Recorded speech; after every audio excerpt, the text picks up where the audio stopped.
Welcome to Daily Focus. I'm glad that you've joined me this morning, and I trust that you've had a good night's rest. I rested very well, woke up extremely early this morning for whatever reason, but must have gotten my rest because I was very rested, even waking up earlier than normal. And so this morning has been very productive, and I'm thankful for that. Proverbs chapter 19, we're going to be jumping into a new chapter today. And we're going to look at the topic, don't be deceitful. We live in a world where lying is now acceptable. We live in a world where lies are really not that big a deal. People mislead. They have agendas, so they give snippets of information, just enough truth to lead you down a path, to draw you to a conclusion that meets their agenda and fulfills their purpose, but it's just not honest. People will lie on their taxes and think that, well, it's okay. I mean, the government has plenty of money and they don't use the money they get very wisely, which is all true. It just doesn't justify deceit. And we find that people will lie in order to get a job. People will deceive to get out of a ticket. People will just not tell the truth in a number of arenas. And God says, don't be deceitful. As we're going to look in the text today, he's even going to remind us that if you are deceitful, you are going to be punished. And we have watched people march down the path of their deceitful agenda just to be found out about how deceitful their agenda was and how rebellious their plan was, and then the consequences come. I am hoping and praying that happens to the liberals who have tried to accuse our president of things that have been found out to be not what they made it to be, and now many of them were doing the exact thing that they were accusing our president of, and they ought to be held accountable. The deceit in which they tried to portray something to hang someone else while they were guilty and as dirty as can be with doing the same thing. That happens oftentimes when you hear somebody screaming some type of agenda. It might be that it's a difficult thing for them as well. Proverbs chapter 19, we're going to read the first 9 verses. Proverbs 19, better it is the poor that walketh in his integrity than he that is perverse in his lips and is a fool. This verse talks about the fact that it is way better to be without and to suffer loss, but be a man of your word, to be able to stand up to truth, to be able to take responsibility for your actions rather than blaming everyone and playing the fact that I am the guy who's, I'm the victim mindset. We ought to make sure that we are a person of integrity, that we own our own decisions, that we say what we mean and mean what we say, that we are a man of truth, a woman of truth. It's very important. Verse number 19 is telling us that perverseness is this idea of saying things that are not true in order to get.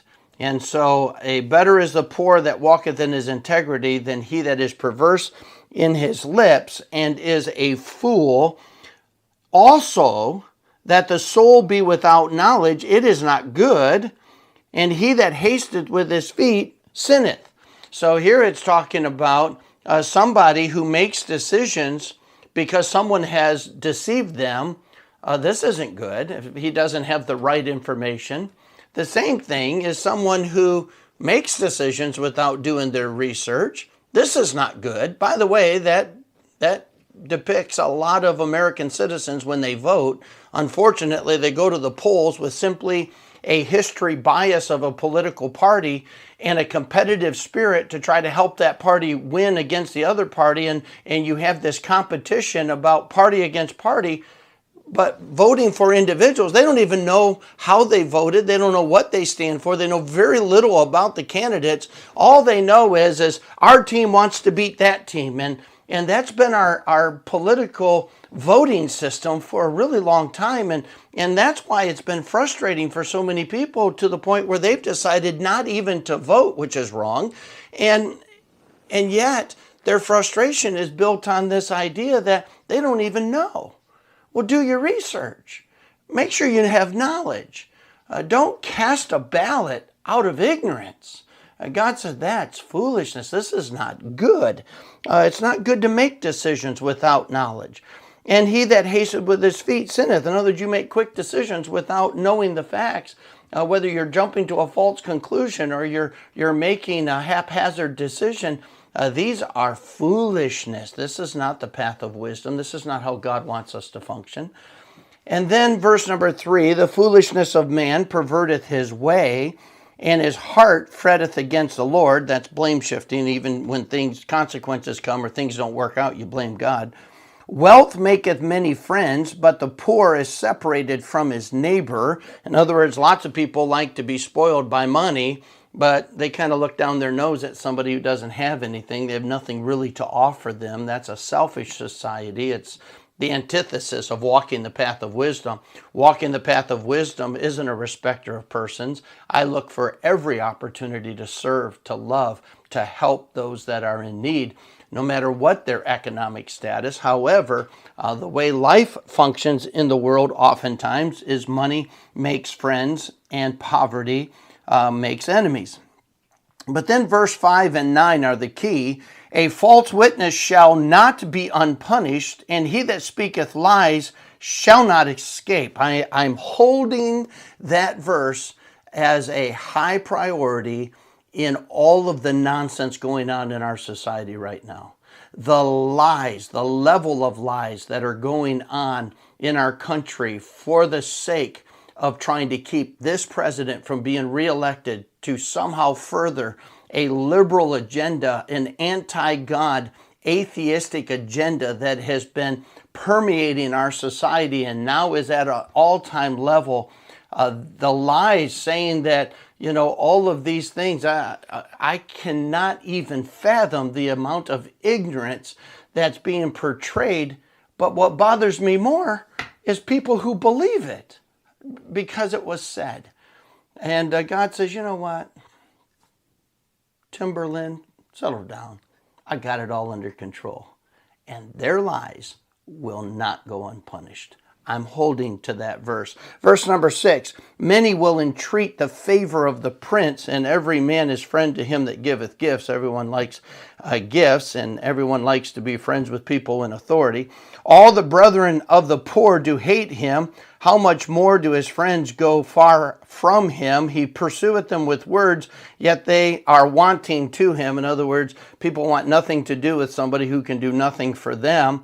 He that getteth wisdom loveth his own soul. He that keepeth understanding shall find good. God said, listen, we need to pursue truth. A false witness shall not be unpunished, and he that speaketh lies shall perish. And so, rest assured, the deceit of our world, God is taking note, and they will not go unpunished. But the warning to each of us is don't be deceitful. Be a man of our word. Have some integrity and stand upon your own decisions. And if they were wrong, admit it. If they were right, be humble. And God says, you know what, I'll reward that. But with whatever decisions we have to make sure we base it on truth. Make sure we have knowledge. Make sure we've done our research. And make decisions that God would have us to make that will please him and glorify him. I trust you have a great day today. I'll see you tomorrow morning at 9 o'clock.